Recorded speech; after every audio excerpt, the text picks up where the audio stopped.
तारीख थी 8 मार्च 2014, 12:41 पर कुआलालंपुर एयरपोर्ट से MH370 प्लेन ने उड़ान भरी। इसमें सवार थे 239 लोग, 227 पैसेंजर और 12 क्रू मेंबर। 27 साल के फारिक अहमद इस फ्लाइट के पायलट थे और यह उनकी आखिरी ट्रेनिंग फ्लाइट थी। इसके बाद वह बनने वाले थे फुल सर्टिफाइड पायलट। उनके साथ मौजूद थे 53 साल के पायलट इन कमांड जाहिर अहमद शाह। उन्हें मलेशिया एयरलाइंस में सबसे सीनियर कैप्टन में से एक गिना जाता था। प्लेन को 6 घंटे का सफर तय करते हुए सुबह 6:30 पर चीन की राजधानी बीजिंग एयरपोर्ट पर पहुंचना था। टेक ऑफ के दौरान प्लेन में करीब 49,100 किलो फ्यूल मौजूद था, जो 7 से 8 घंटे की उड़ान के लिए काफ़ी होता है। दूसरी तरफ मौसम भी साफ था। बिल्कुल सब कुछ ठीक चल रहा था। प्लेन को टेक ऑफ किए 38 मिनट हो चुके थे। इसके बाद कैप्टन ने ATC के साथ आखिरी बार बात की। उनके आखिरी शब्द थे गुड नाइट मलेशिया 370।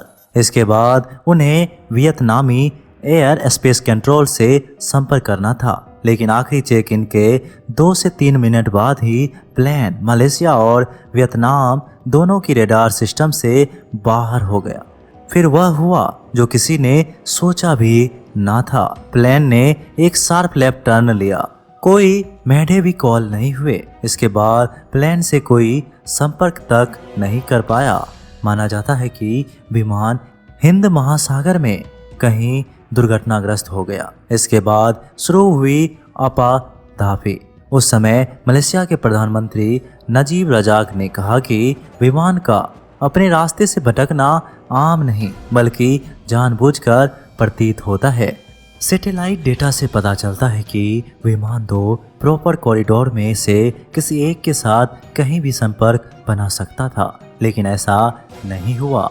17 मार्च 2014 को ऑस्ट्रेलियाई समुद्री सुरक्षा प्राधिकरण AMSA ने दक्षिणी हिंद महासागर में MH370 की खोज के कोऑर्डिनेशन की जिम्मेदारी संभाले। 22 सैन्य विमानों और 8 देशों के 19 जहाज़ों की प्रारंभिक खोज ने 4.6 मिलियन वर्ग किलोमीटर से अधिक की दूरी तय की। इस खोज में और भी देश जुड़ते गए, फंड जारी किए गए, खोज का दायरा बढ़ाया गया, लेकिन ब्लैक बॉक्स तक हासिल ना हुआ। दुनिया के सबसे बड़े सर्च अभियान में 30 से ज़्यादा देशों ने भाग लिया, जिस पर लगभग $200 मिलियन खर्च किए गए। विमान के गायब होने के 3 साल बाद 2017 में तलाशी अभियान को आधिकारिक तौर पर बंद कर दिया गया। विमान तो नहीं मिला, पर इसके टुकड़े मिलने के दावे जरूर किए जा रहे हैं। मॉरिशस, मेडागास्कर, तांजानिया और दक्षिण अफ्रीका में समुद्र से विमान का मलबा मिलने का दावा किया गया। मेडागास्कर के एक मछुआरे के घर पर लैंडिंग गियर दरवाजा मिला था। विशेषज्ञों के मुताबिक यह पहला सबूत है जो जाहिर करता है कि MH370 के पायलट विमान को नष्ट करना चाहते थे। जांच के प्रमुख मार्टिन डोलन का कहना है कि यह सब सोची समझी साजिश थे। इसके लिए पूरी प्लानिंग हुई। एक्सपर्ट मानते हैं कि फ्लाइट के पायलट कैप्टन जाहिर ने जानबूझकर अपने साथ ऐसे पायलट को रखा जिसके पास 777 फ्लाइट यानी 2 इंजन वाला बड़ा प्लेन उड़ाने का कोई अनुभव नहीं था।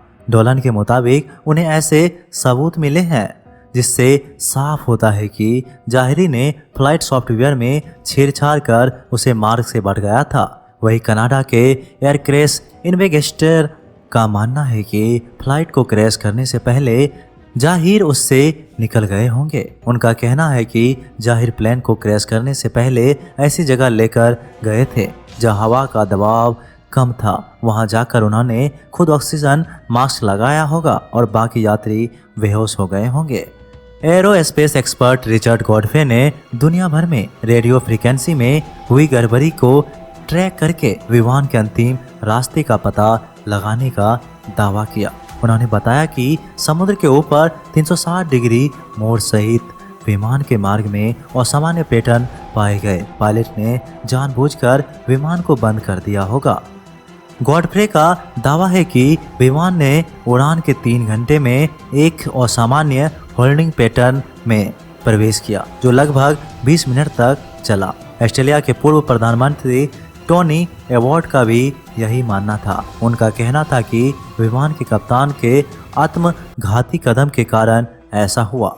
विमान के गायब होने से जुड़ी कई पहेलियां भी है।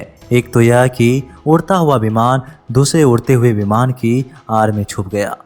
इसी पहेली ने खोज को और भी भटका दिया। तकनीकी की भाषा में इसे सिंगल विलिप कहा जाता है और शंका है कि मलेशिया का बोइंग विमान उस रोज कुछ इसी तरह से पूरी दुनिया की नज़र से बचाकर किसी सीक्रेट जगह पर ले जाया गया था। एक रिपोर्ट में तो दावा किया गया कि जांचकर्ताओं को अहम फ्लाइट डेटा मिला। इससे पता चला कि एयरक्राफ्ट अंतिम समय तक पायलट के कंट्रोल में था। इस तथ्य के सामने आने के बाद से इस बात की आशंका गहरा की गई कि पायलट ने आत्मघाती कदम उठाते हुए विमान को समुद्र में गिरा दिया। एक और रिपोर्ट में यह भी दावा किया गया कि पायलट ने व्यक्तिगत समस्याओं के कारण सामूहिक हत्या की योजना बनाई। कुछ भी हो, हादसे के इतने साल बाद भी कोई पुख्ता सबूत हाथ नहीं लगे और सिर्फ पायलटों की मंशा पर सवाल उठते रहे। इस प्लेन के गायब होने से दुनिया भर को झकझोर दिया, लेकिन इतिहास में कुछ ऐसे ही हादसे हुए हैं। बात 1945 की है, जब अमेरिका की 5 फाइटर प्लेन ट्रेनिंग के दौरान एकदम से गायब हो गए। कहा जाता है कि ये विमान अटलांटिक महासागर के उस क्षेत्र में लापता हुए जिसे बरमूडा ट्रायंगल के नाम से जाना जाता है। इन रहस्यमयी विमान हादसों में अमेरिकन पायलट की कहानी भी है, जिनका विमान 2 जुलाई 1937 को हवा में गायब हो गया था। बताया जाता है कि उस वक्त उन्होंने और उनके एक साथी नेविगेटर ने उड़ान भरी थी। इसके बाद हॉलैंड आइसलैंड के पास उनका प्लेन गायब हो गया। साल 1949 में एक स्टार एरियल विमान भी बरमूडा से लेकर जमैका के बीच गायब हो गया था। उड़ान भरने के कुछ देर बाद इस विमान से भी संपर्क टूट गया और वह कभी अपने डेस्टिनेशन तक नहीं पहुंच पाए। कुछ दिनों तक इस फ्लाइट और इसमें बैठे यात्रियों की तलाश की गई, लेकिन फिर मामला ठंडा पड़ गया और यह घटना एक रहस्यमय बनकर रह गई। इसी तरह 1951 में कैनेडियन पैसिफिक एयरलाइंस का विमान अमेरिका से टोक्यो जाने के लिए उड़ान भरा था। हालांकि बीच में ही इसने संपर्क खो दिया और इसमें बैठे 31 यात्रियों और 6 क्रू मेंबर का पता नहीं चला। अभी तक इस विमान की कहानी रहस्यमय है। दोस्तों, मिलते हैं एक नई वीडियो के साथ। तब तक के लिए आप अपना ख्याल रखिएगा। बहुत बहुत धन्यवाद।